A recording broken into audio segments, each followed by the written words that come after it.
my metal summoners, we are so super stoked to be live with you tonight. We have so much to talk to you guys about tonight. It's going to be great, fantastic, and we definitely can't show enough appreciation to you guys to be riding the wave that we've been on for the last 3 months.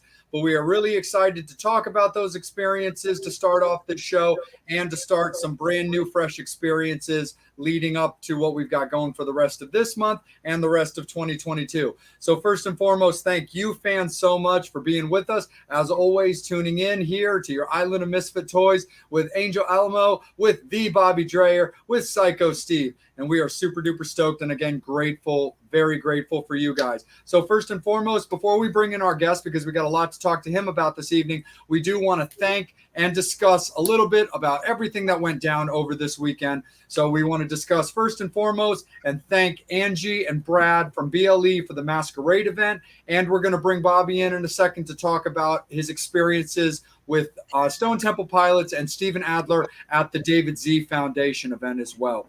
So we'll start off with Masquerade while everything's getting set and settled. Thank you again, fans. You guys know that we were covering nothing but Masquerade guests for almost 3 months leading up to that event. So first and foremost, Angel, let's kick it over to you, brother. Why don't you talk a little bit about what you took away from Masquerade, your experiences, and what you enjoyed? Your mic, bud. Damn, Of course, I had to go first. Masquerade was, I got a lot to say about it, but to make it a little bit short, what I loved about it is, look, nobody was tuned in to CNN. Nobody was asking each other, what do you think of this or that? Everybody was just there having a good time, partying, and enjoying the music, meeting new friends, which we all did, meeting some of our favorite artists. All of the bands were fucking awesome. The venue was as well. And look, the four of us just hanging out together again. It's always a good treat to take pictures, meet the people that love the show. They always come to us. They give us feedback. They miss Bobby. Yeah. I Friday and was there. Saturday. Yep. No, you were definitely there. Dude, they always ask, where's Bobby?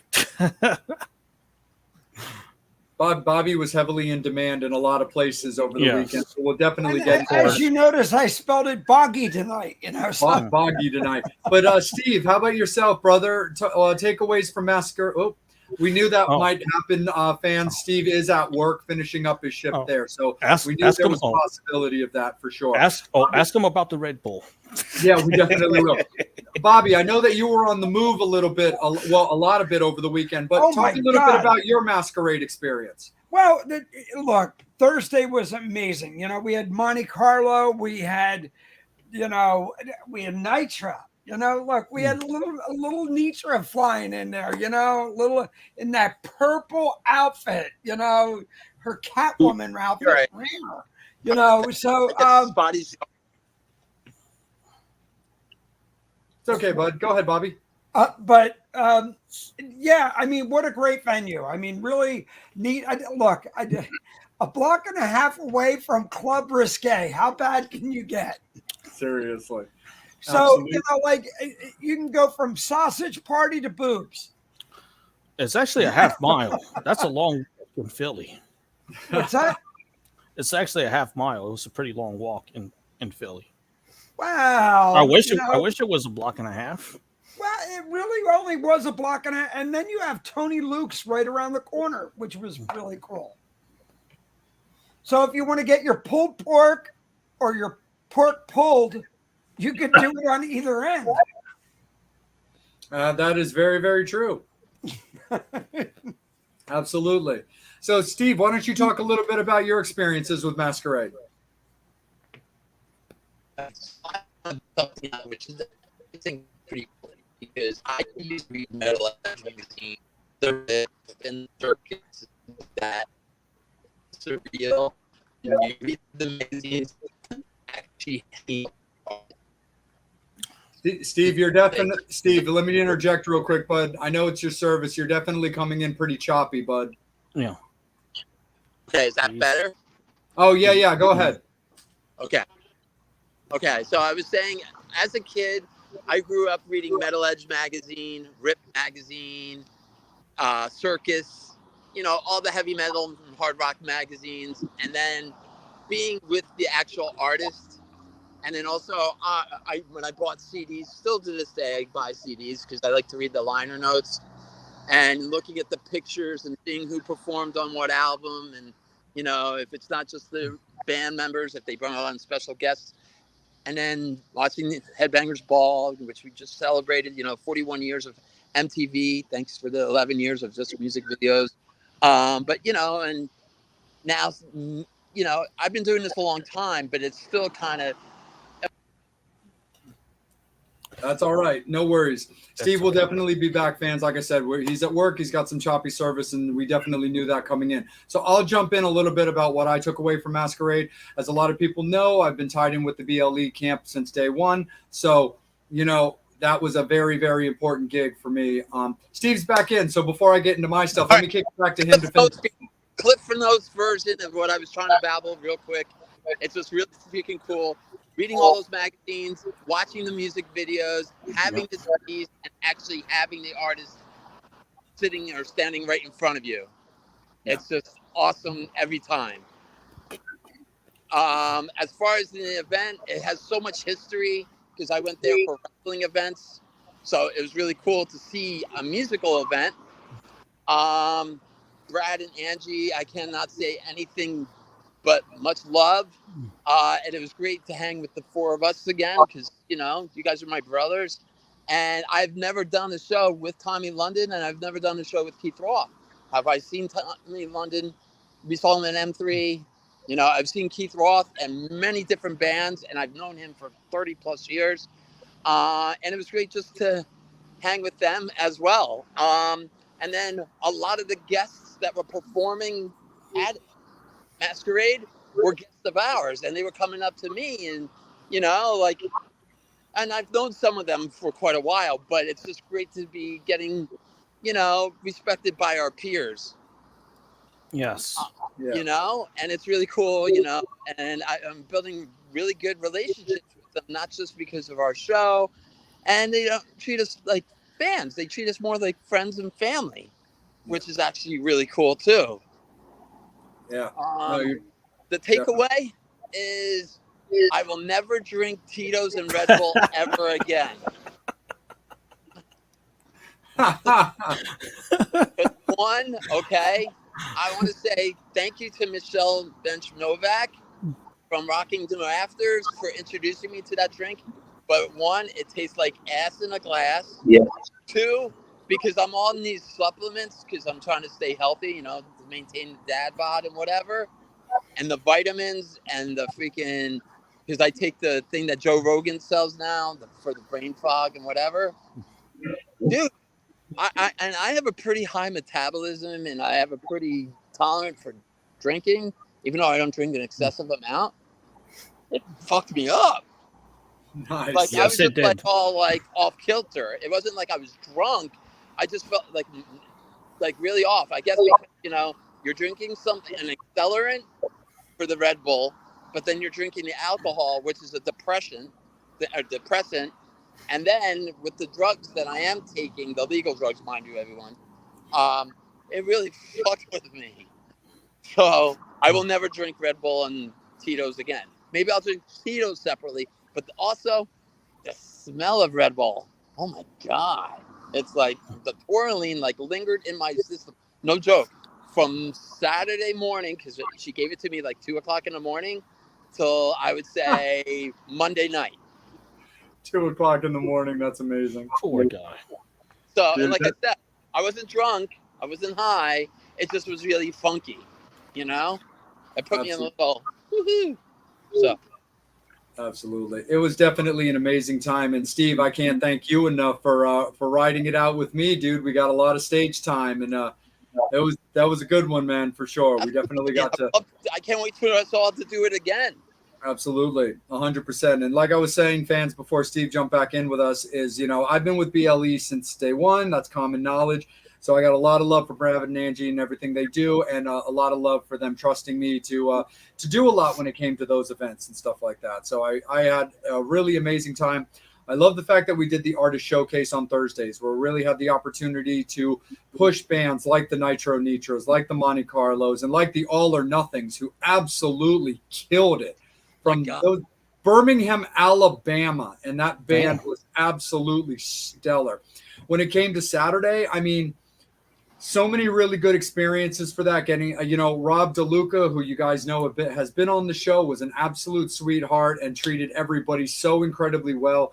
Being able to work the Pretty Boy Floyd stage meant a lot to me personally. A lot of people know that members of that band are personal friends of mine. However, for, Steve to kind of pull me aside and be like, hey, dude, this is what I need from you. I actually kind of need you to run my stage and my sound.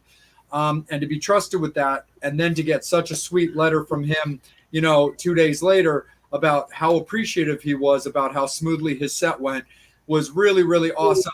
And also the entire Steven Adler camp was fantastic. As people know, myself and Steven Adler have history as well. So it was really, really great to see my buddy again and to got to spend some time, with him. And Michael Thomas, who was just on the show, was fantastic. And everybody in that camp was really, really genuinely awesome as well. And then to bringing it all home, getting to see the three-headed monster of Memphis. And, for me, getting to work in guitar tech for Todd Poole again with Roxy Blue.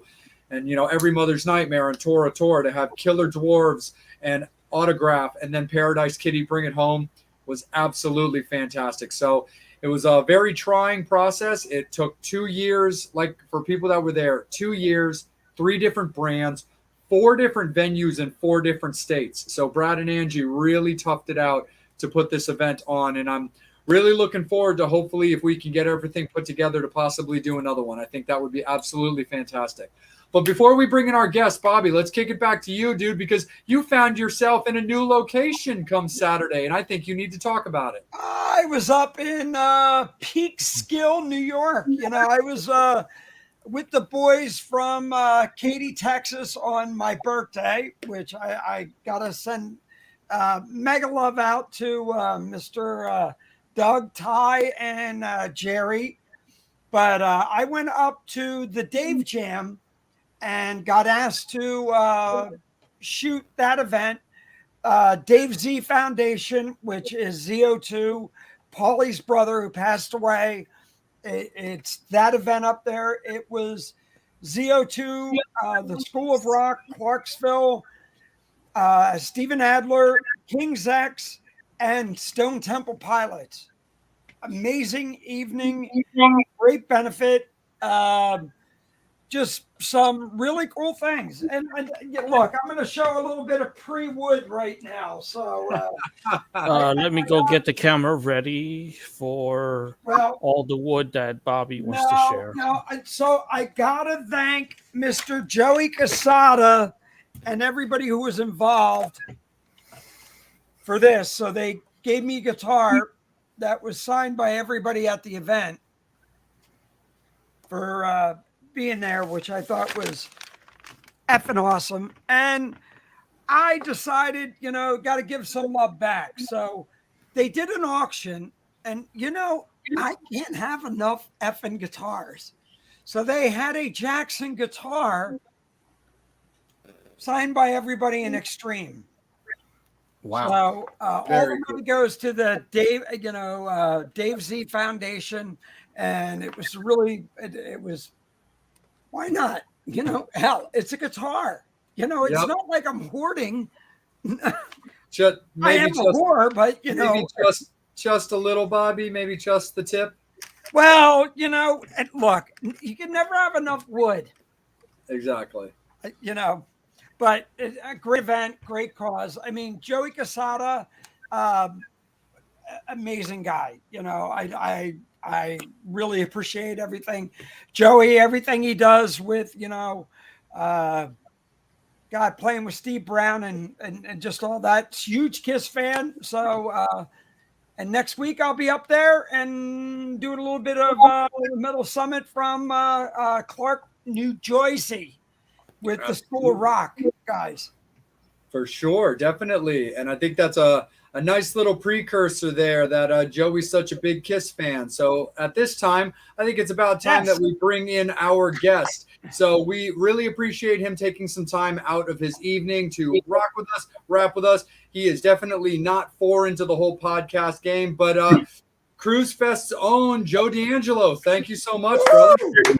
Thanks for having me, guys. Absolutely, for sure. So let's just kind of jump right into it. For people that aren't familiar with Cruise Fest, what exactly is it and how did it get started? Cruise Fest actually it's a 2-day rock festival leading up to the annual Kiss Cruise. And it's in the city of the cruise's departure. We've done it in New Orleans. We've done it in Miami. We're doing it in Los Angeles this year. And it's really cool. It started out, it's funny. I'm a huge fan. I've been on all the cruises. So this is, we say by the fans for the fans because it's a fan run event, myself included. None of us take a nickel. We just try to cover all our costs. We put on as best show as we can, which every year has, been pretty awesome. So I can't argue. And it's funny. The first Kiss Cruise had a couple of free parties, and they were just people doing the same thing. Let's just get together. Let's just have fun. Let's raise the glass. Let's listen to some music. Let's get together and bond over what we love so much. And the parties kind of got away from that.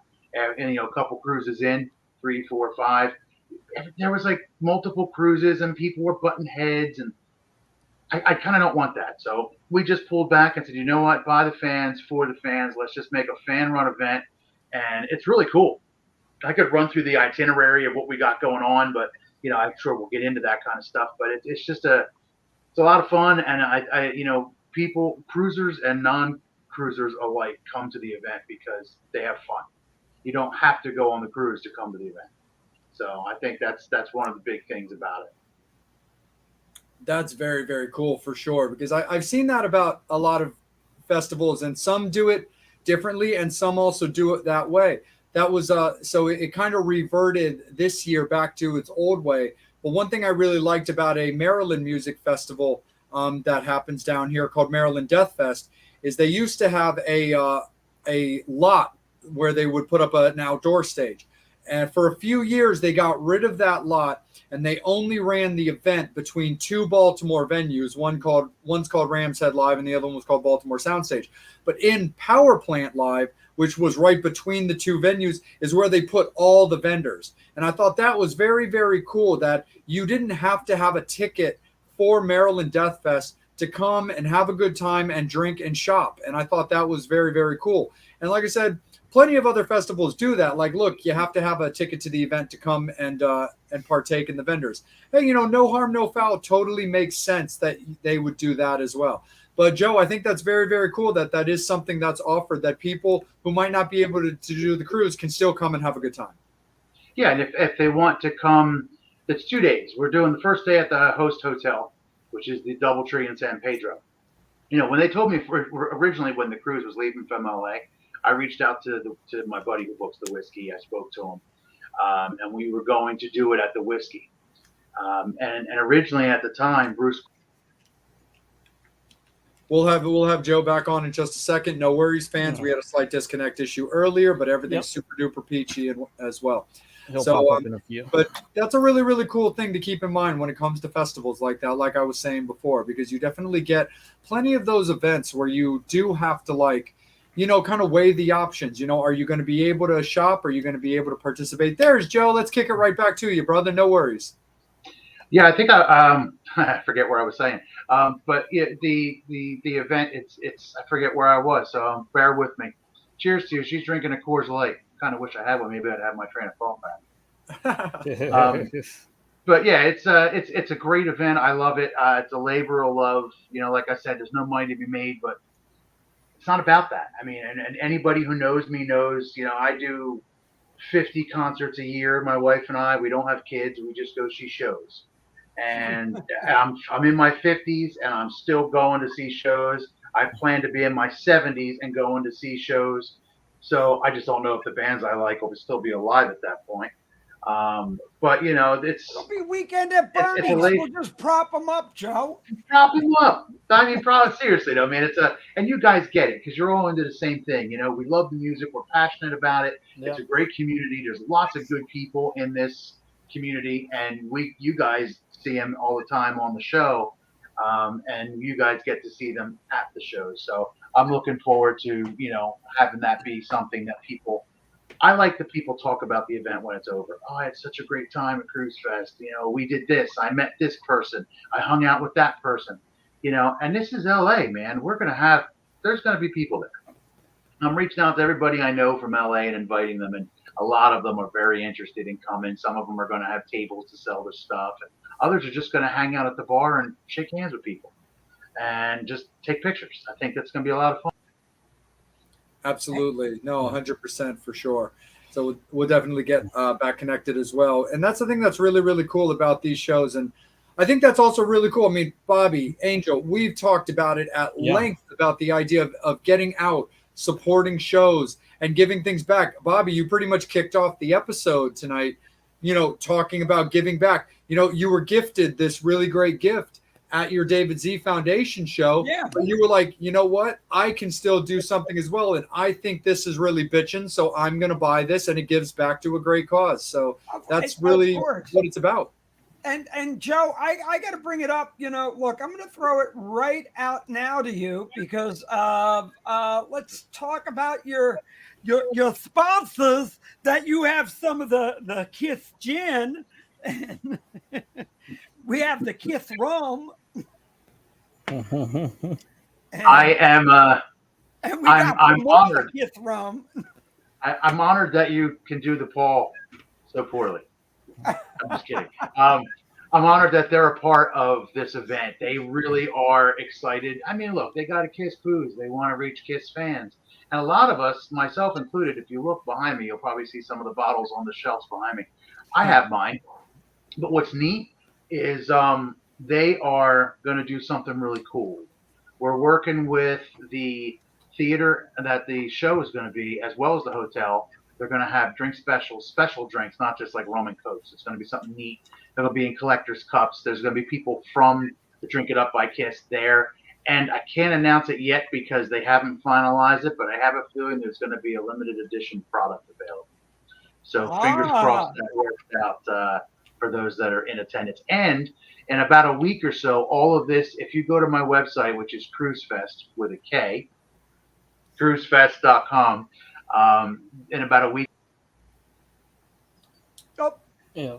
We're getting back in just a second for All sure. right. So Bobby, talk a little. You've had him on the show for a few weeks now. Why don't you tell us a little bit about this rum and gin? What do you think of it? So I gotta say, so Kiss put this out, and they've done it in different levels. So we have the super premium dark rum, which is the Black Diamond. Wait, and I must taste it right now. It's really good. Yeah, I know. I opened this. Let me just get the cork out of the bottle. I love how Bobby says, I must taste it, like we were going to expect anything otherwise. Yeah, that one's really good. Now, isn't it? I like that. That's, look, I love my Mai Tais and everything else. I do love the Detroit Rock rum, which is a little bit lighter and it kind of goes down pretty smooth. But the one, look, I'm so, look, I love Ace, but I do not like gin. I'm not a gin guy. It's, New York style gin, because it'll make you a plumber. This shit will make you a plumber if you drink this. I have some gin stories someday. I'll tell you when. Yeah, I've seen nasty gin drunks. I'm one of those guys that will look. I'll drink that and sing Ethel Merman tunes, but it's just not my gig. So Joe, since on the little break just now, I was having Bobby just talk about what he thought of those Kiss products. Like, from what you've tasted, what do you think of them? Let's have a little alcohol rating. I'm going to tell you, all right, first off, I never had gin before last Kiss Cruise. It's just something I never drank. Don't get me wrong, I'm not a teetotaler. I'm an Irish whiskey guy, so I drink a lot of whiskey, lots of scotch. That's more my speed. And I drink probably, I don't know, 70 beers a day, it seems. I don't know. I drink a lot of beer. That's my stuff. But that being said, I had the gin for the first time. They were on the Kiss Cruise, and they were giving out samples. And it was ice cold. And I just straight up, and I was like, wow, that's pretty good. And I said to my wife, I said, I got to try drinking gin. So I will say, though, I've tried other gins, and I didn't like them. But I did like that one. So what we're trying to do, and I don't mean to keep getting back to Cruise Fest, but I put the invite out to both Ace and Peter. Drink It Up by Kiss wants to do a bottle signing and have them sign the bottles. Of course, they get paid for it, but neither one has gotten back to me yet about it. So hopefully, if you guys start a little campaign, if you guys are listening out there in the world of, online, start sending messages to these guys and tell them you want to see them at Cruise Fest. Because we can roll out the red carpet for those guys. Well, Joe, I got to tell you right now, we know where Peter was on Saturday night. Peter was in Camden, New Jersey, over at Rob Zombie. Yeah, I was down there too. Were you? Yeah, I was. So Friday night. I got to tell you, Joe. Nice. The next time you pull it out of the box, you make sure I'm in the same room with you. Oh, I didn't even break that seal yet. This is probably my most expensive scotch right about now. Yeah, dude, I thought you were going to bring that to Masquerade. I thought we were going to get down. Oh, yeah. Hey, look, if I'm going to get down with a $400 bottle of scotch. Damn. Yeah. Then it's going to be more than just the tip. Yeah, oh, dude, I breaking the law. You know what I had, Bobby? I had Pappy Van Winkle. Have you ever tried that? Pappy Van Winkle was like a $550 bottle of booze. No, so the thing about this, I was at Motley at Hershey. So this is a bottle of Macallan, and what they did is they used all the Hershey casts from the cocoa beans. And it's a limited edition. I think it's like 1,000 bottles, but they took all the cocoa casts and aged it for its 24 years. So, but and not out to my bartender at Hershey, who thought she was giving me Macallan 12. So I got the cheap shit at good price. Oh, Jesus. She's lucky to have a job. Yeah. Yeah, but it happens. But yeah, it's amazing, Joe, that how did you wind up getting a sponsor like these guys? I mean, how do do you reach out to them? Do they look at it? They know it's the last Kiss Cruise. It's funny, and I started booking bands in 1989, and in 91 and 92, we went on tour, and we got all of the tour paid for by sponsors. And I got our promo for free, or everything, just sponsored. I've had that ability for years. And it's hard sometimes with the cruise because some people they think that there's a way, if they work with the Cruise Fest, that they're going to tick off the cruise because they're not the same. But, this year. It's all right. No worries, for sure. Angel, let's kick it down to you time to open this bottle. Coming back. Is there any just general comments coming up or at the moment from the Metal Summoners? They want to know about the pinball. Oh, all right. He's back. Oh, cool. No problem. So we'll get back to that. Sorry about that, guys. I don't know. I keep dropping my signal. I had that problem a couple weeks ago. So. But you were talking about touring and getting sponsors to cover the tour. Yeah, and we've always had that uncanny ability to get people involved into what we're doing. And I say we because it's pretty much my wife, Patrice, and I. We've been married for 27 years, together for 33. The two of us share one mind. That's awesome.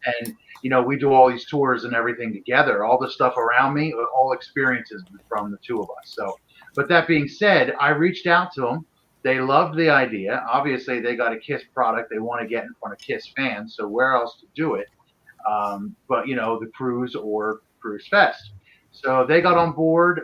My buddy Greg Crane, who is the drummer in the Dress to Kill Kiss tribute band, playing at Cruise Fest. Nice. Got Yamaha on board as a sponsor, and they're helping us with backlines and just a lot of stuff. And what that does is it makes me able to keep some of the cash that comes in from the tickets from the fans and give them a better experience. We'll be able to give them all more stuff, pay for more artists, whatever the case may be. So it's a labor of love, and those guys jumped right on board. And it's funny, Sixth Man, the company that puts on the Kiss Cruise every year, actually is going to be getting involved with Cruise Fest at a level 2, which is nice for the first time. They are going to be putting us in their newsletter, and they are going to be giving us a cabin for a future cruise to be raffled off for charity. And we decided this year we're going to be raising money for. That's all right. We'll have them come back. Yep. We do have an interesting round table question. All I'm going to right. mix it up. It's from Kyle and also from Lisa. Oh, Favorite- Kyle, my guy. Kyle, we missed you at Masquerade, bro. I wish you could have come out to that. Yes, we did, bro. It's all good, Joe. We got Yeah, you. sorry about that, man. I was just saying we're donating. We're going to raise money for the charity this year, and the charity is going to be the Down Syndrome Society, the same one that Mark Tremonti from Alter Bridge put out the Sinatra album to raise money for. Yeah. And we're going to try to raise some money for them too. I just think it's a great cause. It helps some help some people, and it's a way for us rock and roll fans to give back. Absolutely, for sure. So, Angel, let's get into some of those roundtable and questions for Joe and comments. But real quick, before we do that, just because I just saw it just saw her pop up. Annie Clark, thank you so much. You guys were awesome. Love you guys. Can't wait for the next time. We'll have some more fun. There is, right on cue. And thank you, Annie, and my love to Scott. You guys were totally awesome, and I loved being on stage with you guys. Right back to you, Angel. Okay. Roundtable discussion. Favorite Kiss album and favorite Kiss song. Who wants to start? So I'll start just because I'm always like the weirdo when it comes to that kind of stuff, because I love Kiss, but I'm also the youngest guy on the team. So like my thing is I grew up and was inducted as a Kiss fan, just like everybody else, with the painted Kiss. But I really locked in as a Kiss fan actually in the unpainted era. So I love all that unpainted stuff. I love those albums. One of my top 2 Kiss songs, because they really duke it out. It's not one of those things where I'm like, my number one song varies. No, my number one songs really keep flip-flopping between my honest to God 2 favorite songs, and that's Crazy Nights and Black Diamond. I just really love both of those songs. They really just duke it out for whichever one I'm feeling on a particular day. As far as favorite albums, I really love, I like the Crazy Nights album. I love probably Love Gun as far as consistency and impact, but also just because it's kind of deep and dark, I actually have a real soft spot for Revenge. Okay. And I know Bobby will be back, so let's kick it to Joe. Yep. As far as my favorite album, it's tough, man. I got to say I'm a fan of like the old stuff, the first 3 albums, just because it was so raw, it was new and fresh. But I have to say, like you, I didn't get into Kiss until like 82, 83. The makeup is just coming off. I'm a product of the 80s, so I grew up seeing, Animalize, Creatures, Crazy Nights, and all that stuff. So if I had to pick an album, though, I probably would pick Rock and Roll Over. Sure. And my favorite song. You like that too, Bobby? Oh, All right, good. dude, first tour I ever Biggest went fan. on, I went to. My favorite song. I got to go. It's weird. I really love Almost Human, but Charisma is kind of like it's become my theme song. Did you guys ever see that movie? I'm Gonna Get You, Sucker. Yes. Oh, And the guy will find him with the theme music. If I ever have theme music, I'm gonna be playing Charisma.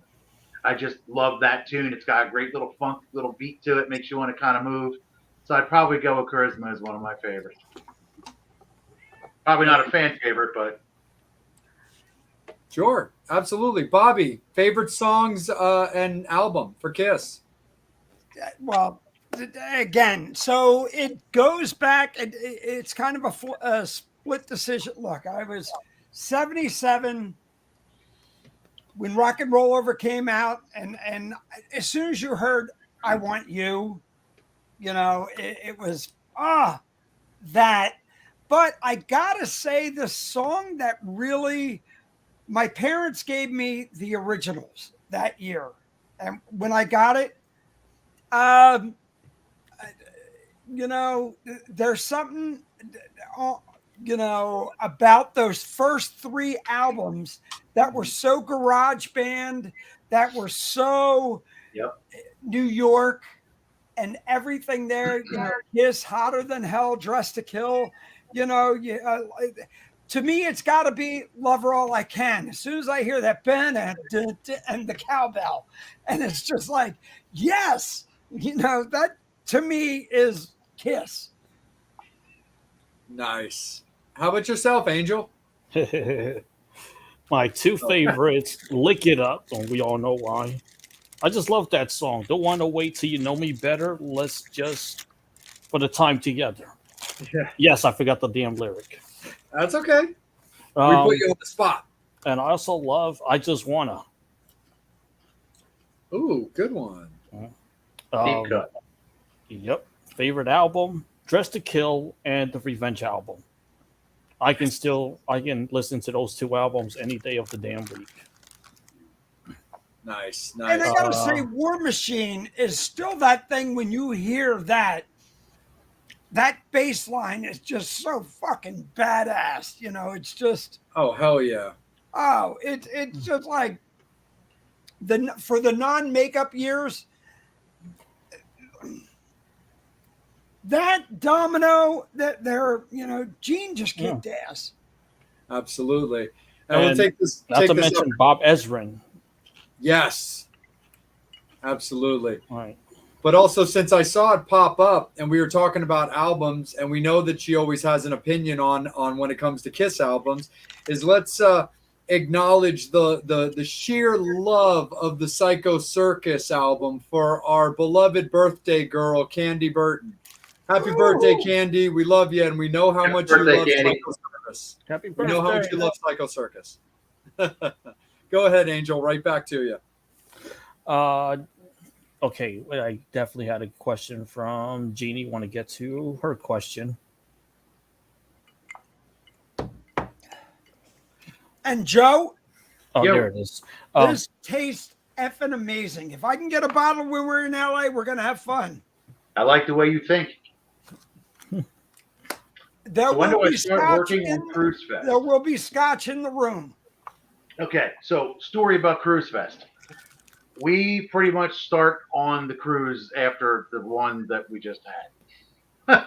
So when we got done with our last Cruise Fest, which was 2019, because 2020 we didn't have one because there was no cruise, and 2021 we canceled it due to the COVID situation. But we literally we were on the boat, and we were already talking about next year's Cruise Fest. So it literally takes almost a solid year to plan. I have a day job. I work 10, 12 hours a day from my day job. So, it's rough to do this if I don't give myself that much time. So, yeah, I do plan. It kind of takes us about a year. And we got a great team of volunteers that. Oh, yeah. All good. No worries. We'll have Joe back in just a quick second. Yep, he always pops in within a few seconds. Oh, totally. But since Angel and I were both talking about revenge, we love you, Eric Carr. Yeah.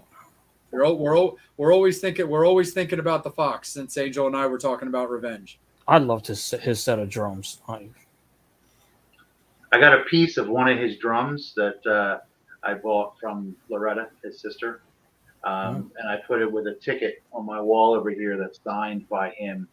And it's a really cool picture. It's just, I don't know. He was always one of my favorites. I never got to meet him. But speaking of Eric, I don't mean to jump topics on you, but we're going to do a little Eric theme at Cruise Fest this year. I believe I've been talking to Loretta. I believe his niece is going to come to Cruise Fest. They're going to be selling some unique memorabilia and collectible stuff, as well as all the money we raise for the nonprofit for the donation for the charity. We're going to donate in his name. Very cool. The way to pay homage to a guy, that 30 years later we're still talking about him and missing him, and just it is. Yeah, absolutely, for sure. A fan wants to know about the pinball machine behind you. There's no way somebody wasn't going to bring that up. I saw it in the feed. It is a GIS pinball machine, and it does work and play. Obviously, the lights are on, it's doing it back there, but that's the holy grail for us anyway. For my wife and I, it was the holy grail. Mine's in the basement.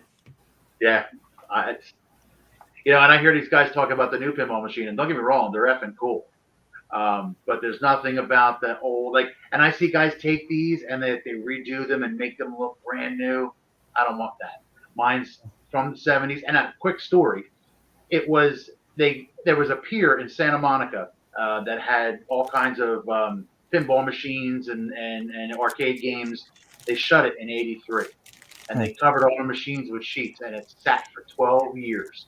Wow. And then the guy took all the pinball machines and moved them to storage. And in 2011, he put the pinball machine up for sale. It was sitting in California storage for 25 years or whatever.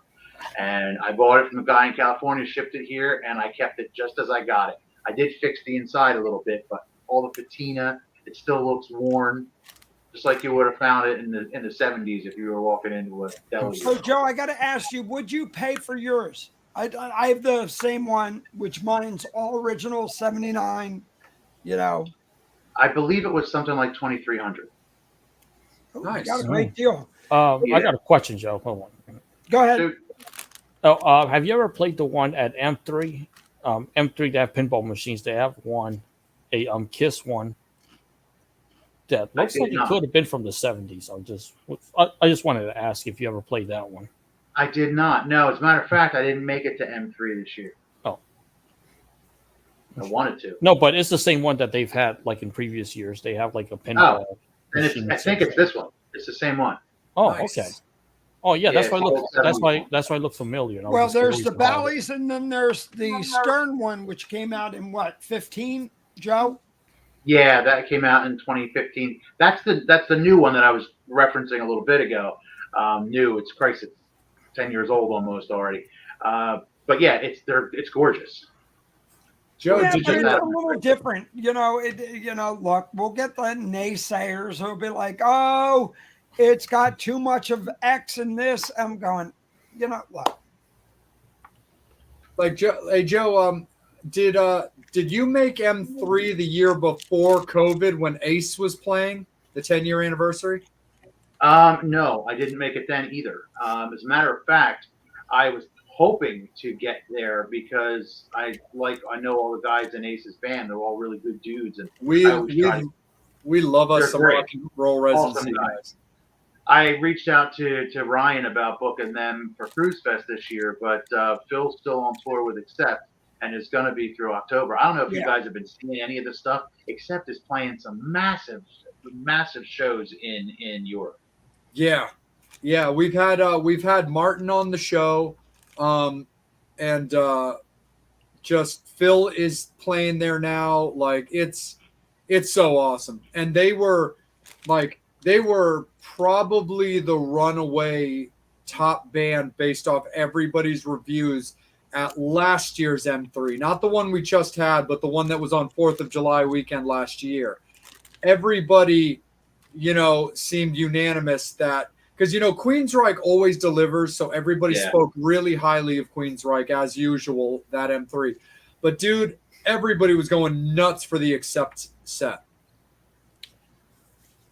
Yeah, those guys are great. I'm hoping they come to do some shows in the States, but something tells me if they do stateside shows, they're going to wind up playing much smaller venues, and which is not bad for us because that means we're going to get a great view.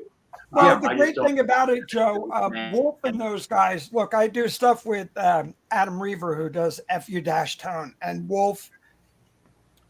So yeah, they'll be coming back. They'll do smaller venues. They'll do like York, PA, and those type of places. But I wanted to throw it out to you. What about?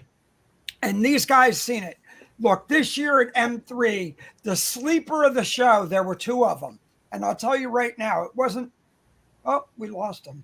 That's all right. He'll be back in a few seconds. Okay, we'll wait. La la la la la.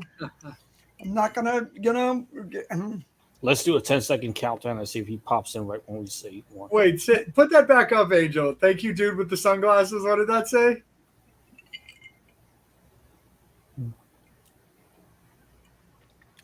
Oh, Lisa, of course, no problem. There's Joe. Sorry, guys. I don't know what's going on. That's okay, Joe. Right. So Lisa, you're very welcome. What I was bringing up, Joe, is we were at M3 this year. The first night, the sleeper was, Mr. Lizzie Borden. And then we had Doro Pesh. And to me, I could have left after that night and I got my money's worth. I've never seen a show what Lizzie put on, and I wish, God, I could have went for 2 fucking hours of Lizzie Borden. I was like, oh my God. And then we interviewed him, and I was just like, I was like, you would have thought I was the biggest gay guy at Lady Gaga. Dude, M3 hurt themselves by only giving I just heard Angel snort. M3 hurt themselves by only giving Lizzie Borden 30 minutes, and I knew that people were going to be pissed because I knew the kind of show they were going to get, and I understand. Don't get me wrong, like I get it. I understood the chain of command.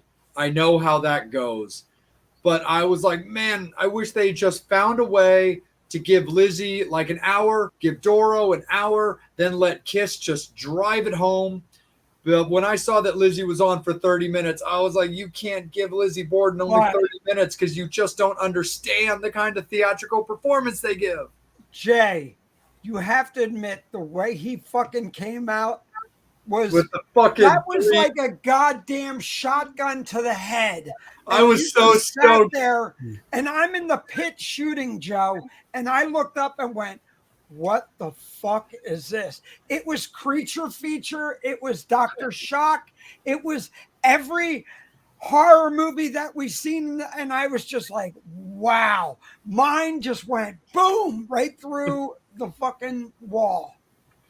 I knew it, man. I know it's that 3-face mask he does. So I just sit back kicking it. I was like watching people. I was like, dude, people, they don't get it. If they're not Lizzie Borden people, and there's lots, don't get me wrong, Lizzie, thousands upon thousands of fans. People love Lizzie Borden. But if you're not a Lizzie Borden guy or girl like I am, like people, the kind of show that people are about to see. So I just put my feet back and watched, because I was soaking in his entire set, but also just watching people react, because I was like, people just don't know. It's going to be great. And I love the fact, Bobby, that you felt that way and you got that experience, especially right up in your face. So everybody who was in that pit shooting, me, Jody, even, Mark Weiss, we all just sat there and went, what the hell did we just experience? That was Alice Cooper. That was Kiss, the first, and you just sat there and just went, who comes out at fucking M3 dressed like that? Yeah. Absolutely. You're 100% right, dude, for sure. Angel, let me kick it back down to you, bro. another roundtable discussion. Who would you like to see at M3 next year? Okay. I love this. Joe and I were talking about this off the air with Angel fans. We love this. We will have Joe back in a second. We love this. Like, we love interacting with you guys. So if you're ever watching a show of ours and you just want people's opinions on a topic, by all means, send it to Angel so we can discuss it. Okay, bands for M3.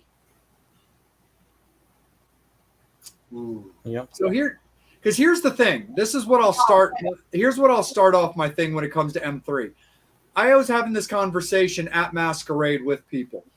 In my opinion, this past M3 was bar none the best lineup they have done in years, maybe ever. Simply as far as giving the fans everything they've been complaining about. Yeah. Which what I mean by that is it's typically always the same arguments whenever the lineup comes out, which is there's not enough of this, or why don't they have more of this, or why aren't they doing this? So I always hear a lot of complaints that they don't have enough new bands.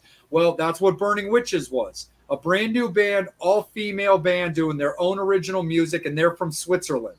I thought that was fantastic.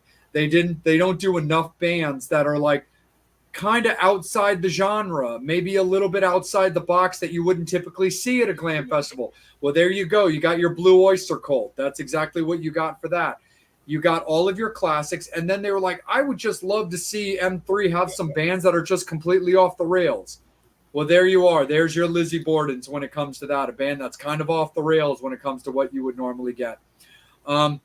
I would personally love to see that. For me, it's more of a bring back. I can agree with that, DK. Yes, I fucking agree. I was going to say that. Just because I missed it and it's been so long since I've seen them, I would like to see M3 bring back the Scorpions. That's a good one. Yeah. How about yourself, Joe? Who would you like to see at M3? I mean, I could dig deep in guys like Steel City. Yeah. Love to see those guys. I mean, they're so fantastically talented, and they don't get enough pop. But you can always go somewhere crazy. For me, I'm a big Black Label fan. I'd love to see them live anywhere. That'd be They great. just put on such a killer show. You know, I'd probably go. I mean, it depends. Do you want to dig deep and do like a Steel City, or do you want to do something like a BLS? But I'd probably go, either one of those guys and go either way. I like that for sure. How about yourself, Bobby? Who would you like to see? I would love to go and go up and grab some of our brothers up north. I would love to see bands, Honeymoon Suite, April Wine. It's like, let's dig a little deep, get a couple of, bring fucking Nazareth out. Bring something. There you go. Something that you just go. And I'm not saying nostalgia, but Hair of the Dog. But there's a lot of really cool. Look, I would love to see Cheap Trick even be thrown on the bill. Absolutely. Who could definitely do a set that'll kick your ass across the room. That's a really good suggestion, Bobby. And I think that M3 actually set themselves up in a good way with something like that by having Blue Oyster Cult on the bill. Yeah, I mean, it would be great. There's a lot of bands that we grew up with. Look, I would love to see like a Foghat come out and somebody going, look, Kulik plays with Grand Funk. How badass would it be to have Kulik come out? Then Karabi. Have you guys seen Grand Funk? Yes. With Kulik? Yeah. Fantastic. I was blown away. Yeah. And like Karabi. I mean, I would love to see Union come out and play. How cool would it be to see Singer, Karabi, and fucking Bruce do a set? That would be very cool. I like that a lot. Selena, I thought that you had a great suggestion because she's a big KV person, but I definitely meet you on that one. She brought up Hardcore Superstar. I would absolutely love to do that, to see them for sure. Also because I know they're watching, and I was talking with Annie and Scott. Again, shout out to the endless love I received from Shotgun Superstars over the weekend. But since I know that Annie and Scott are watching, Scott and I talked a few times about Babylon AD, where they perform Babylon AD songs in their set. I've only seen Babylon AD once. Hey, Scott. I've only seen Babylon AD once, and that was at Sleazy Slimy 3, which was another BLE show. I think it would be great to see Babylon AD on the M3 stage. I think something like that would be really, really sick. Bobby, I think Union is a great idea for that. For sure. I think something like that is really, really cool. And also, I'm a big fan of anything out of Europe that really kind of pushes the genre as well. So a band like Crash Diet, I would really, really love to see. We brought out, years ago, they brought out Baton Rouge, but what about bands like Banshee and, Axe and Lion?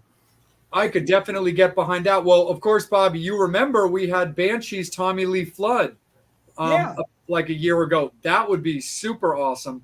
I could definitely get behind Banshee. I love the idea of some one-off stuff. We've talked extensively about bands like Damn Yankees and if they could get them enough to play. That's a really good one because Shotgun Messiah, because Tim Skold is very active right now. But I would love to see some of those bands like Bitch. I think here's another band. Nobody remember Circus of Power. That's a good like one. Girl School. What's up, Joe? Girl School. Girl School. Yeah. Be a great one. Dirty Blonde. Femme Fatale. I mean, I think they played once. Giant. Bring Giant out, who would, was, Jeff Freya. There's just certain bands like Gorky Park. That's very, very true, actually. I could really get into that for sure. Heavy Angel, how about yourself, buddy? There's so many bands right there. Oh, yeah. Angel, who would you like to see more on M3? I would like to see definitely Kickin' Valentino. Absolutely. Roxy Blue. Mm-hmm. Maybe Europe, because I don't think they've ever done an M3 just for the they did. They did, but I would love to see them back because they were fan-fucking-tastic. Well, what about one of the originators, London? Bringing London out. Yeah. I would definitely love to see like more of something like that for sure. Because that's the other thing that's kind of like really important. They talk about it every year. Like, the fact of the matter is, fans, you're just going to have to kind of get over the fact that it's a nostalgia festival. You're going to get a certain amount of bands constantly recirculating and stuff like that. You're going to get LA Guns. You're going to get Faster Pussycat. I can't wait for when they bring back the Bullet Boys personally, because I'm a huge Bullet Boys guy. So I think that would be fantastic. Would be good. But I would love, I like the idea that I just saw Brian put up Steel Breeze. I think something like that would be super duper cool for sure. How about throwing an older one out? TT Quick. Oh, there you go. Oh, that's a good one. Get our guy to step off his accept duties. Get Mark to step off his accept duties. Yeah, and the other one would be really good. What about Talus? I like that one. I loved the idea of Steel Breeze personally, because anybody that knows me as well also knows that my close ties to the late Tawny Katane, who was on our show, because that she starred in the movie Witchboard, and their main theme song was the song "Bump in the Night" by Steel Breeze. So I would probably die an incredibly happy series of deaths if I got to see Bump in the Night perform live. Triumph. Yeah, that was the other band, Jay, would be really cool to hear. And look, Helix. I mean, when's the last time? God, Fastway. There you go, Bobby. That's a good one. Kyle just put up. Kyle put up King's X. Love. Hey, look, that could be worked on. Wink, wink. Absolutely. Kyle's ripping him off, man. He's on fire. House. I love it.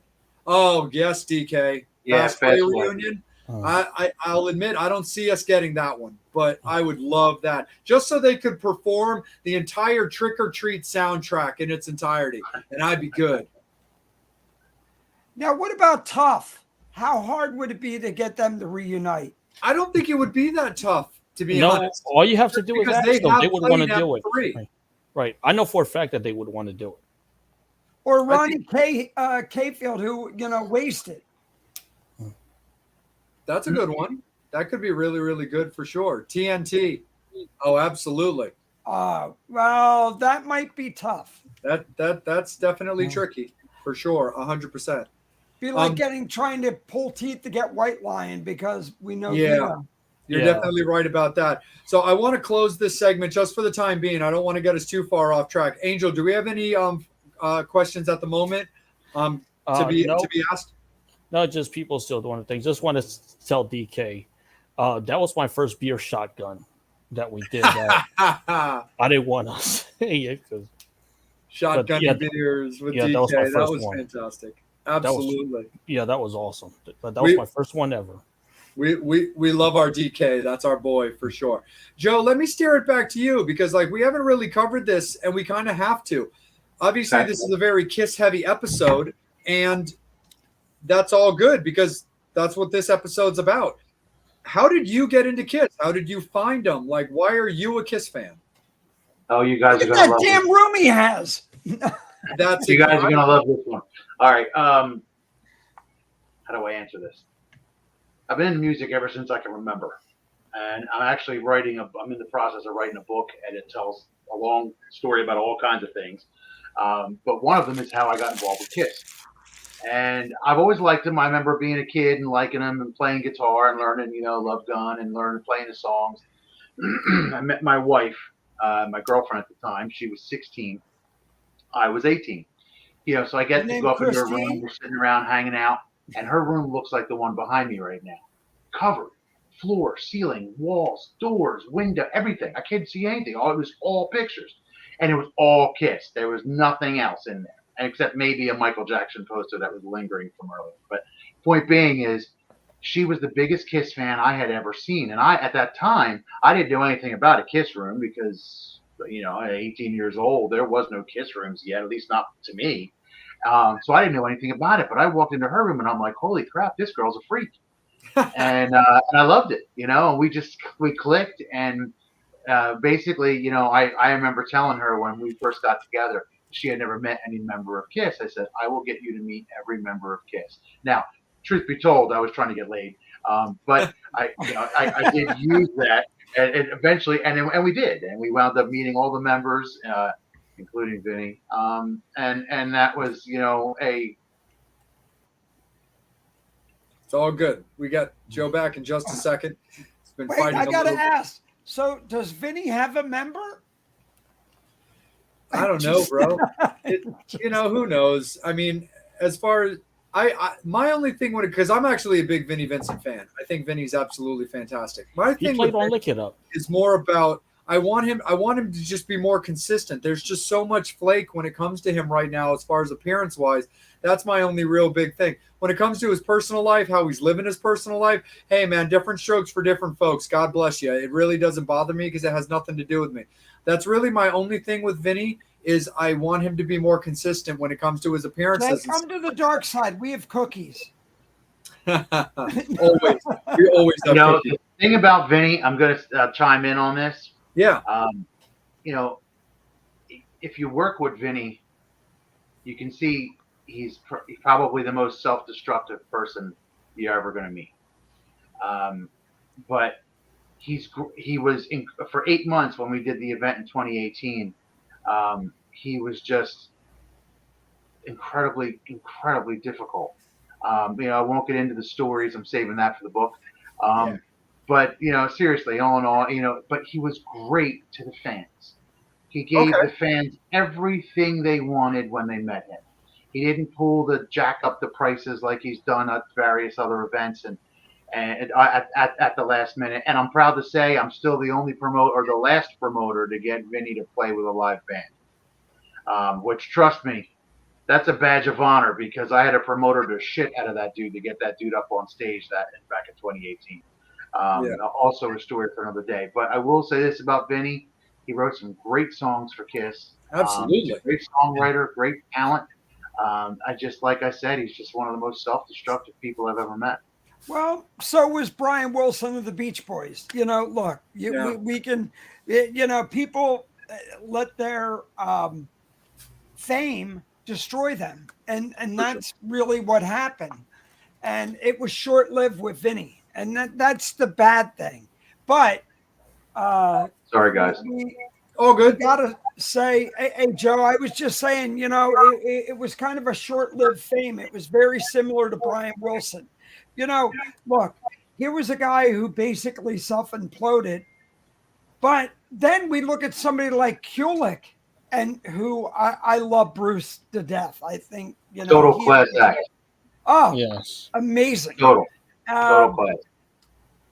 and very shy and very reserved, and knew he was a side guy, but yeah, and that's the problem. You get a little taste of fame in it, and it can destroy you faster than any other drug or anything else.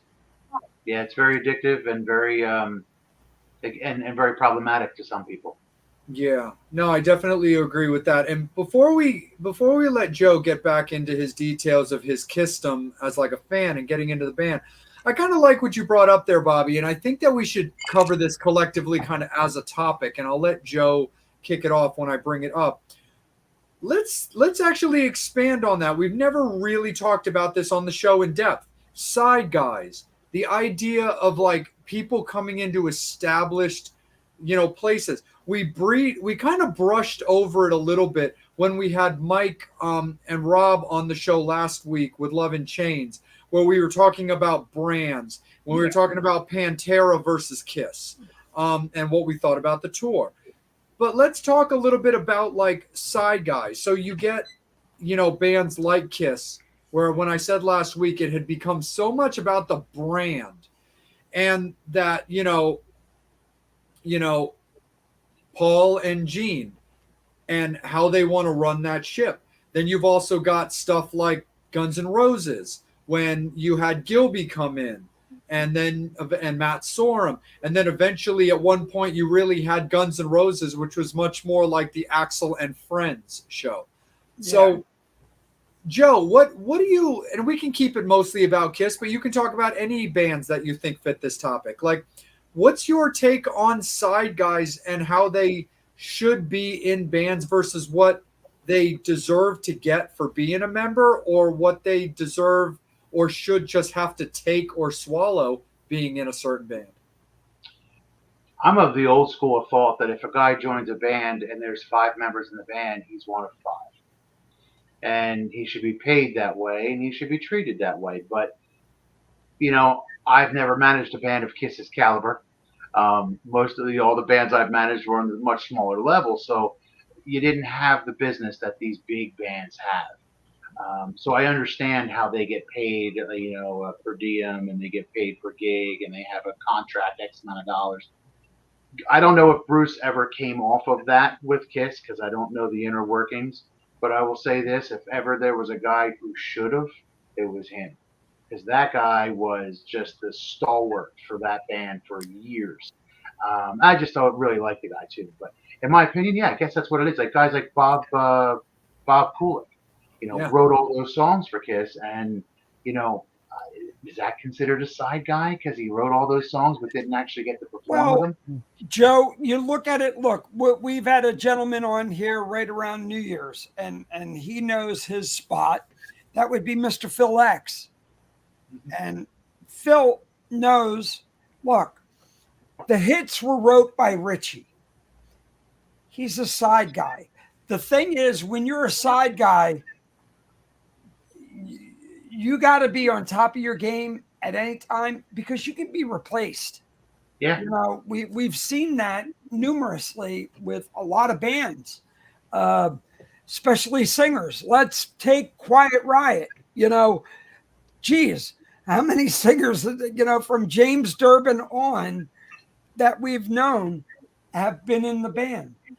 You're not the, and look, I'm not to discredit Todd LaTorre, but he is definitely not, Jeff Tate. Those songs, he'll never be at the caliber Jeff was with the hits that were made.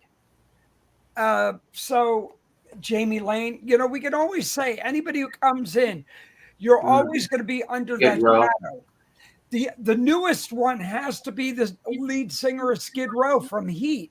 You know, Eric. yes.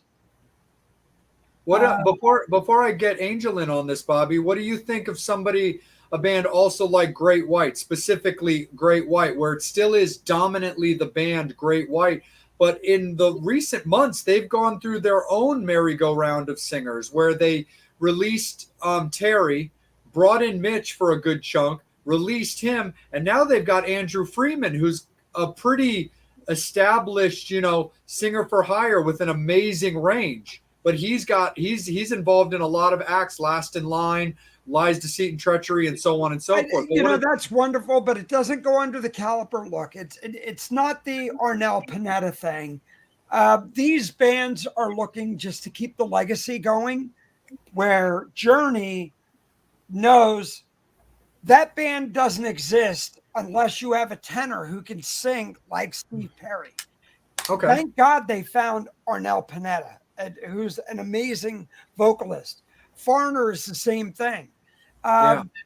These bands who just put Guy One in there, and not to discredit somebody who played BLE, Autograph is not Autograph.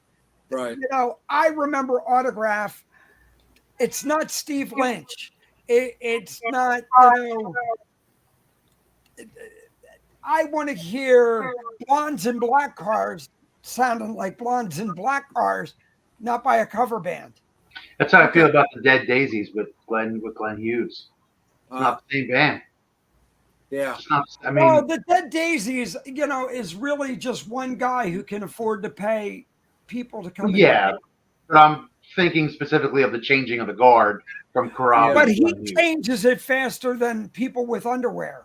I mean, that guy will change, and he's got deep pockets. Yeah. Well, before we bury him too much, I mean, keep in mind that up until most recently, really all through John's tenure, because again, we had John on the show. John, that was the longest lineup, with the exception of flipping. Yeah. Hey, Steve, with the exception of flipping from Brian Tichy to Dean Castronova at one point.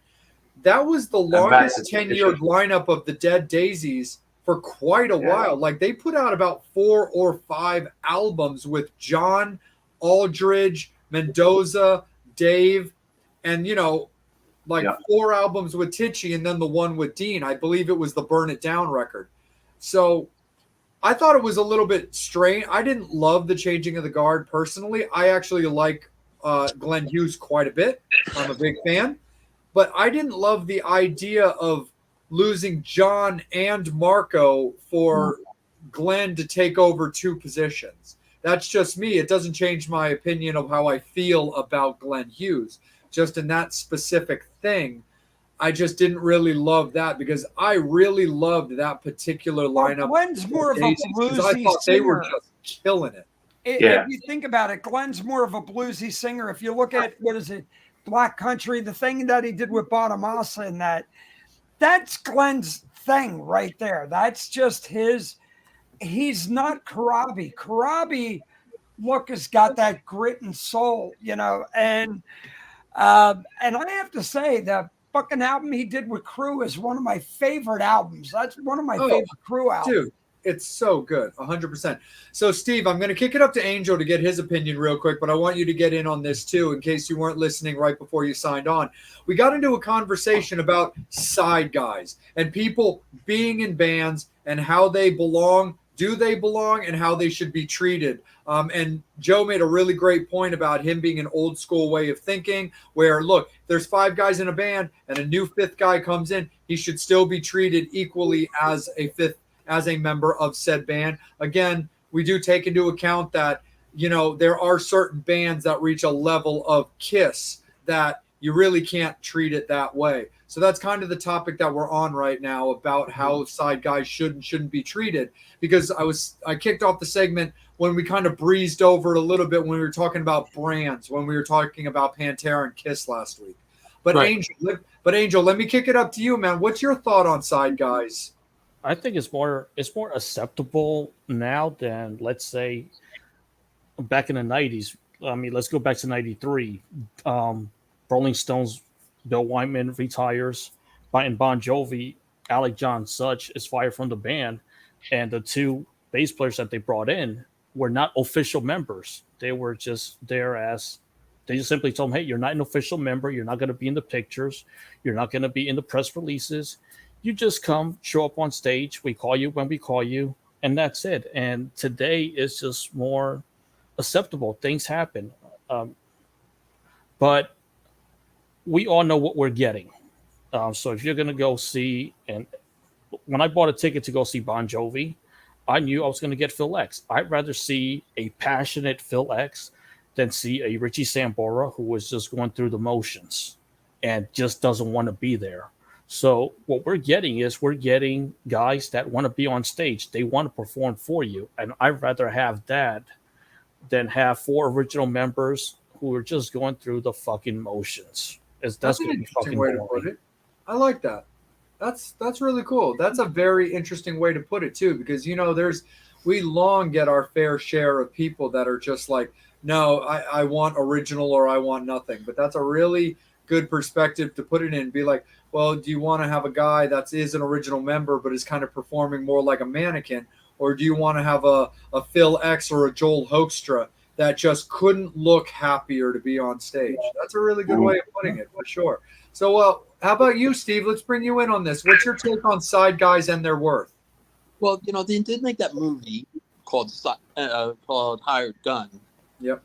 So let's take Kiss, for example. I've seen every incarnation of Kiss, from Eric Carr to Eric Singer to Peter Criss to Vinnie Vincent to Mark St. John to Bruce Kulick to Tommy Thayer, or actually Ace Frehley, and then Tommy Thayer.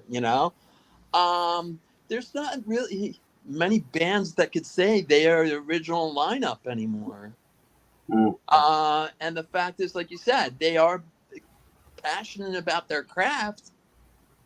These new people that come in, for example, there's only one original member of Vixen. Right. I think we just lost Joe, by the way. Yeah, he's been having a little tech issues, but he's been popping right back up. Okay.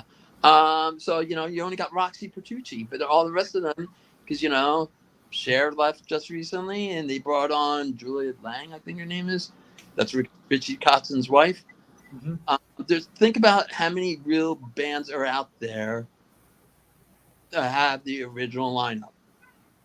I could think maybe 5, if that. You got your Poison, King's X, Motley Crue. Who else? Winger. Motley Crue. Winger and Motley.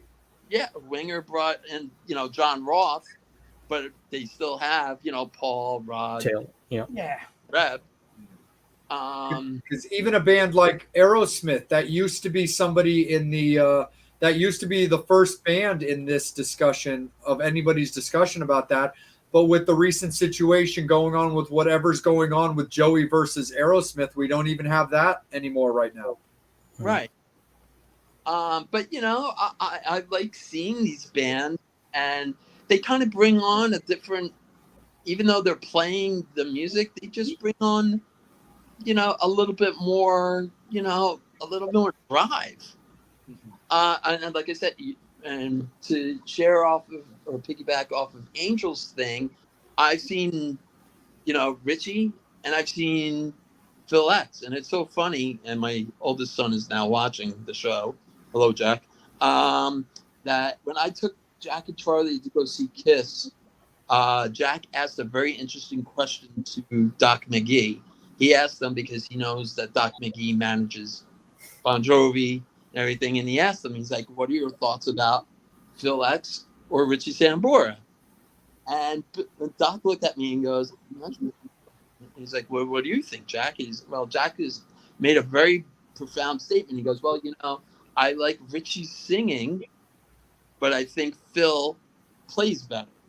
Because I think, Richie carried John, because John's voice isn't as good as it used to be. All of these new guys or girls are bringing more life to the band. And you can even hear it from Gene and Paul. They say it all the time. that Eric and Tommy, and Joe can be a testimonial for this, are, really kicking those guys' ass, and they're tighter and sounding better than they ever have. Even Yeah, I mean, they've said about Tommy, if it wasn't for Tommy, there wouldn't be Kiss. Right. Tommy and Eric. Would you rather not have the band for the last 20-something years, or would you rather have the last 20-something years of Kiss that we all got to enjoy? No offense to, Bruce or Eric Carr, because I love both of them dearly, and I think they're a great fit for when that was then. But now, Eric and Tommy are really keeping Gene and Paul together and keeping them in shape and, whipping them into shape. Hey, Steve, let me throw this out, and Joe can attest to this. Look, we're fucking Kiss fans. There wouldn't be a cruise fest. We wouldn't be doing this shit. Joe wouldn't be on the show. We wouldn't. Everything would always go. We're always going. Everybody likes to bitch. We're Kiss fans. Whether it's Ace, Vinny, whatever incarnation. Look, the two guys running the show are still in the band. Thank God there's still a Kiss. Yeah. Right. And that's kind of the way. Go ahead, Steve. I'll still go see Kiss 2.0 if I'm not taking the Oh, so will I. Yeah. Because I'm just curious of who would they bring on? Honestly, I mentioned it to Gene the last time I saw him. I said, you really should have Nick learn how to play. And I also said it to Paul. He should really have Evan play and have both, Nick and Paul and Nick and Evan do something, because I think it would be fantastic. Tommy has a daughter, but she doesn't play guitar or anything. Eric, I don't think has any kids or anything, if I remember correctly. I think we need to do the transgender Kiss just to have it. Steve, I got a good question for you, Steve. Personally, and this could be a roundtable discussion. I think that would have been cool, though, real quick, the idea of the space woman. Personally, if Tommy's daughter did play guitar, I personally think that'd be kind of cool. Right. Go ahead, Angel. What band would you have loved to have seen in their early days before they made it big?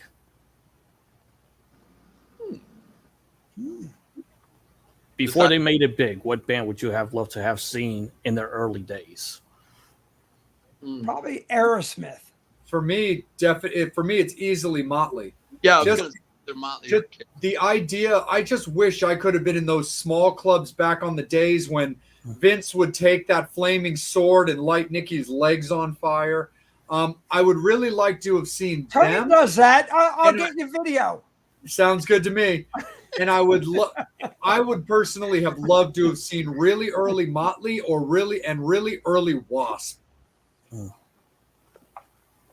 I would have loved to have seen Guns N' Roses in Seattle when their van broke down and they had to hitchhike. I would have loved to have seen that show. For me, it's Zeppelin. Ooh, good one. I'd love to have seen Zeppelin back in the early days before they got huge.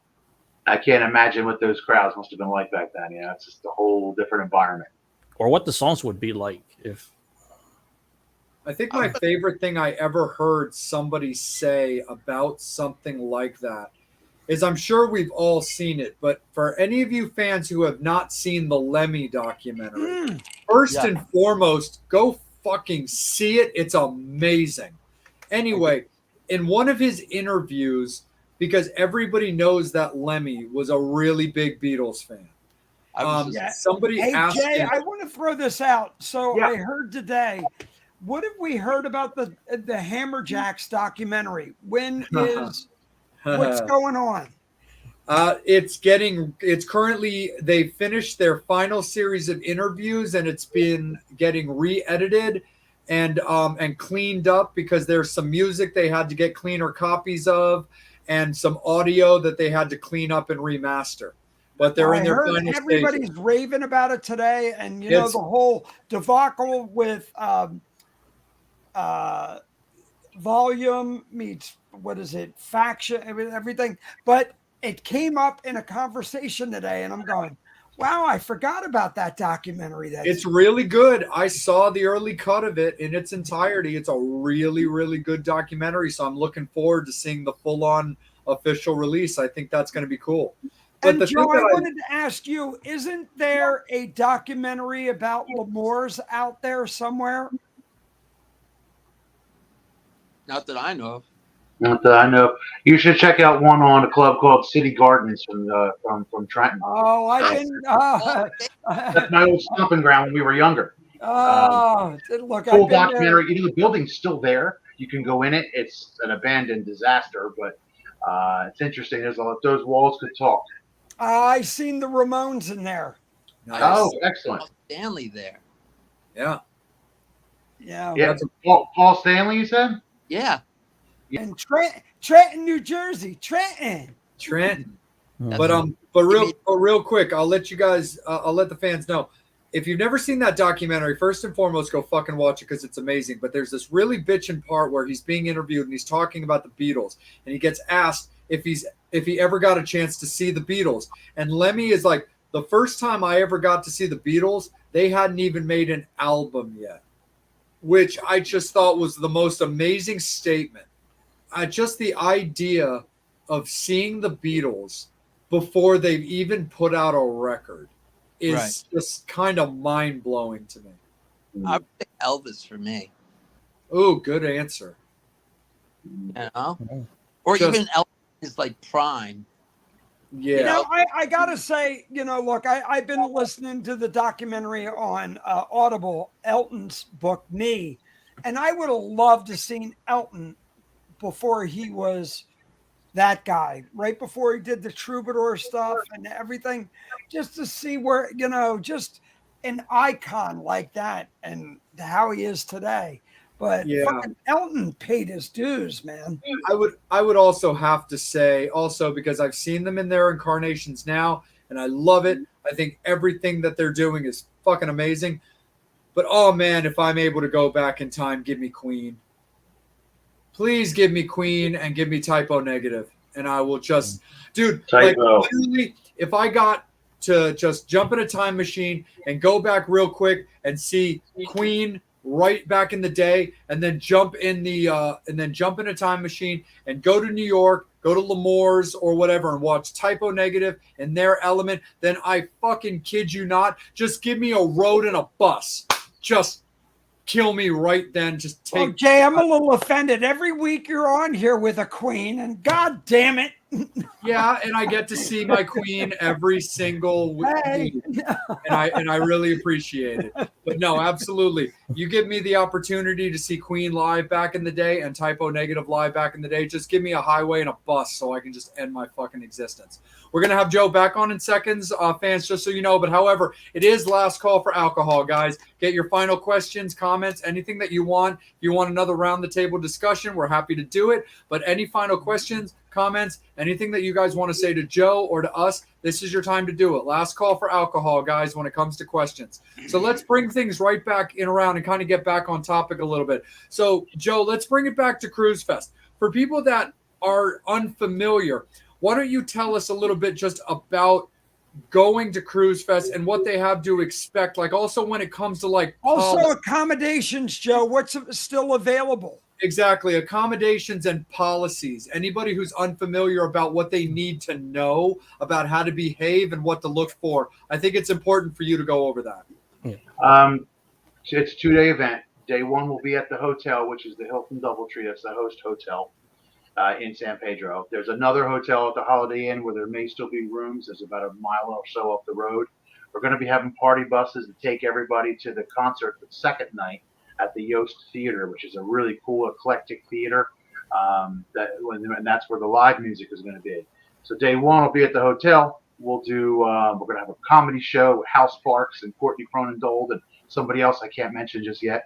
We're also going to do a party with DJ Noise, so it'll be like a Bon Voyage party there. Day two will be at the Yost Theater. We're going to be having meet and greets with the guys, the original members of Freely's Comic. Todd Howard, John Regan, and Anton Fig are all going to be there. If you buy the VIP ticket, you get premium seating and you get to meet the band, get photos with them, They'll sign some stuff. I don't know about you guys, but Anton's the only guy that I don't have on my Ace Frehley album on the wall to my right. So I'm looking forward to meeting him and getting that. I know a lot of people are. It's, as far as the event itself, the hotel, there's 2 tickets. There's general admission ticket, which basically lets you into everything both days. And then there's the VIP ticket, which is the better seating, private bar, as well as the meet and greet with the band. And we got a whole bunch of goodies that we're going to be giving away. We're going to have merch. We came up with a brand new logo. I just released it a couple days ago. Love it. It's cool, right? It is very cool. My buddy Jay designed it. Same guy that designed this, but then he took it and enhanced it, put an octopus all over. It's really cool. Thank you. Thank you so much, Joe. Oh, that Jay. What's that? I was like, oh, thank you for that. Oh, wait, that Jay. Yeah, no, he's a good dude. I've known him pretty much my whole life, and he did me a solid. So, and you know what an octopus? That's 8 pusses. Oh, Jesus Christ. I got to get back on topic, and I don't know where to go now. We call that getting angeled. Yeah. Okay. Well, I'm looking forward to the next time that happens. Yeah, it's cool, man. It's going to be a lot of fun. I'm telling everybody to go to cruisefest.com. It's cruisefest with a K. Everything is there. There's a really cool video that my buddy Chris Sinzak put together for me. Him and Aaron Camaro, they do the Decibel Geek. You guys know Chris. Chris put the video together for me, which is awesome. It fits 2 minutes. It explains everything that's going on. The only thing that's not on there is Hal Sparks, one of the comedians. He was on Talk Soup, and I think Saturday Night. He's been on our show. Yep. He's Halen. not here. He's really well liked. I've seen him. He's funny. I don't know a lot about comedy. I'm learning. Oh, he's amazing. Yeah, I've heard that. And you know what else he's doing? He's marrying me, Jessa. Well, when the hell are you getting married? Your marriage is going longer than Tony and I's. Maybe we do a double wedding. Have Al marry us. Yeah. That's Talk about queer as folk. Yeah. That would be more like queer as fuck. But it's all good, man. I appreciate you guys having me on. I love talking about music. It's my life. Cruise Fest is a labor of love, and I really am looking forward to sharing it with everybody. I didn't even mention the bands that are on the bill. We got Slaughter headlining, the Frehley Comet reunion, the Iron Maidens, which I'm really looking forward to seeing. Great. We got Dress to Kill, or a Kiss tribute band out of LA, and their drummer has been instrumental. Greg Crane is his name. He's been instrumental in helping me get this event together because I live in Jersey. So doing an event in Los Angeles is like another planet, man. It really is completely different. And then opening the show, we're going to have Fair Warning, which is a Van Halen tribute, and they kill it. I think they're going to be a surprise hit. So I'm looking forward to it. And we got these party buses. We're going to shuttle everybody from the hotels to the Yost Theater. And Joe, should we throw this one out too? We're talking about a little VIP photographing, right? Yes, actually, with the people that do the VIP meet and greet, Bobby will be your photographer. He's going to be doing the still photos of that, as well as all of the live shots of the bands that you'll see afterwards on the website. So, Thank you. Yeah, Bobby, appreciate that, brother. Really do. Appreciate it. Dude, I'm here for you. So the Metal Summit will be on the at Cruise Fest. We'll be on the Kiss Cruise. We'll be having a blast, and Joe and I will be drinking a lot of Macallan. I like the way you think. Yes, I ain't drinking crappy crap. Absolutely, for sure. Angel, let's steer it back up to you, bud. Is there anything that's popped up from the fans besides Charlie? Criticizing Steve? Nope. No worries. Charlie popped up? Yes, little monster, because my ex-wife and him are watching. That are they? So stop picking your teeth. 10.5 going on 20. Ha! So that's awesome. Well, we'll have Joe back on in just a second, but just in case, it's about that time anyway. Just like that, he popped back up. Perfect. No, absolutely, Joe. Again, man, we can't thank you enough for taking the time out of your evening, dude, to talk about Cruise Fest, man. It was super fun. It was super insightful, and our big thing is that you had a good time and you enjoyed being here. Yeah, and I thank you guys very much for having me and helping me get the word out. I enjoy talking with like-minded people. So thanks a lot, guys. It means a lot. Absolutely, man. 100% for sure. And fans, thank you guys again so much as well. Thank you to Brad and Angie and everybody at Masquerade for all of their hard work. Thank you so much to the David Z Foundation and all of that camp for all of their hard work and having Bobby out for that. And of course, again, back to Masquerade for me, Angel, and Steve in particular. So we appreciate you guys very, very much for all your hard work for those two absolutely bitchin' shows. Guys, make sure that you're going out and supporting Joe and Cruise Fest. Hit up all of their socials, everything you got going, anything you need to know. Absolutely, for sure. Thank you again to my friends in Shotgun Superstars for tuning in tonight and supporting our show. We really, really appreciate you guys. They played 3 sets over the course of Masquerade and killed it every single time. So thank you so much to them for supporting this shows. But again, thank you so much, fans. Make sure you're supporting Cruise Fest. Get out to the .com, to all the socials, and make sure that you look up any information that you're looking for. I'm sure if there's any concerns, there's frequently asked questions and any and contacts for anything that you guys need to know. But we appreciate you guys so much. For next week, guest announcement coming out later this week. We look forward to rocking out with you guys in a little bit. We will have Bobby back, Angel back, and of course, we will have that gloriously beautiful head of hair at Psycho Steve. That shiny head. That shiny head. head.